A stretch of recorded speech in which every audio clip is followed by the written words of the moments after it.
Praise the lord. ఈరోజు యొక్క అంశం యేసయ్య మీద నమ్మకం ఉంచు.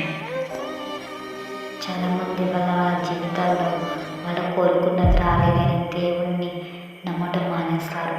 ఆయన మీద విశ్వాసం కోల్పోతారు. చాలామంది జాబ్ విషయంలో ఎంతోమంది నాకు అనుకున్న జాబ్ రాలేదను, లేదంటే అసలు జాబే లేదను, చదువుకోవడం కుదరట్లేదను, ఇంట్లో పరిస్థితులు బాగాలేదను ఎంతోమంది యేసయ్య మీద విశ్వాసాన్ని కోల్పోతూ ఉంటారు. ఆయన మీద నమ్మకాన్ని విడిచిపెడుతూ ఉంటారు. ఇంకా చేతగానో ఆయన మీద ఏమైనా ఉంటే ఒక్కసారి మాట్లాడండి. నీకు జాబ్ ఇంకా రాలేదంటే నువ్వు చిన్న చిన్న జాబులు చేయటం యేసయ్యకి నచ్చదేమో. నీకేదో పెద్ద ప్లానింగ్ ఏం చేశారు ఏమో. నీకు యేసయ్య నీ మీద ప్రేమ ఎక్కువ అయిపోయి నీకు ఒక మంచి కంపెనీ పెట్టే అవకాశం ఇవ్వచ్చు, లేదా నీకు ఒక మంచి పెద్ద జాబ్ ఇవ్వచ్చు. మనుషుల తలంపులు చాలా చిన్నవి, కానీ యేసయ్య తలంపులు చాలా పెద్దది. దాన్ని మనుషులు ఎప్పటికీ అందుకోలేరు.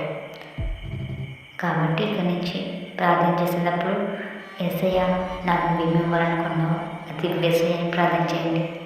చదువు విషయంలోనే సరే, నీకు ఆ చదువుకోవడం ఇష్టం, బట్ అది నీ వల్ల కావట్లేదు అంటే దేవుడు నీ కోసమే ప్లానింగ్ చేశారు.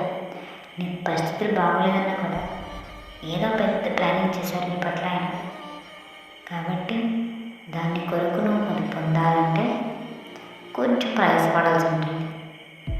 ప్రయాసం ఎన్నుకున్న ఫలం బహు గొప్పదైనది కదా.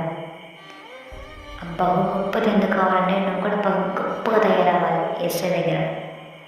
నువ్వు తయారయ్యే వరకు నీకు శ్రమలు వస్తాయి, ఇబ్బందులు వస్తాయి, కట్లు వస్తాయి. వీటన్నిటిని జయించే శక్తి నాకు కావాలేసి ప్రార్థన చేయడం ఒక్కడికే బాధ్యత. అటు ప్రార్థించే అనేకమైన గొప్ప కార్యాలు నీ జీవితంలో జరిగిస్తారు. ఆమేన్.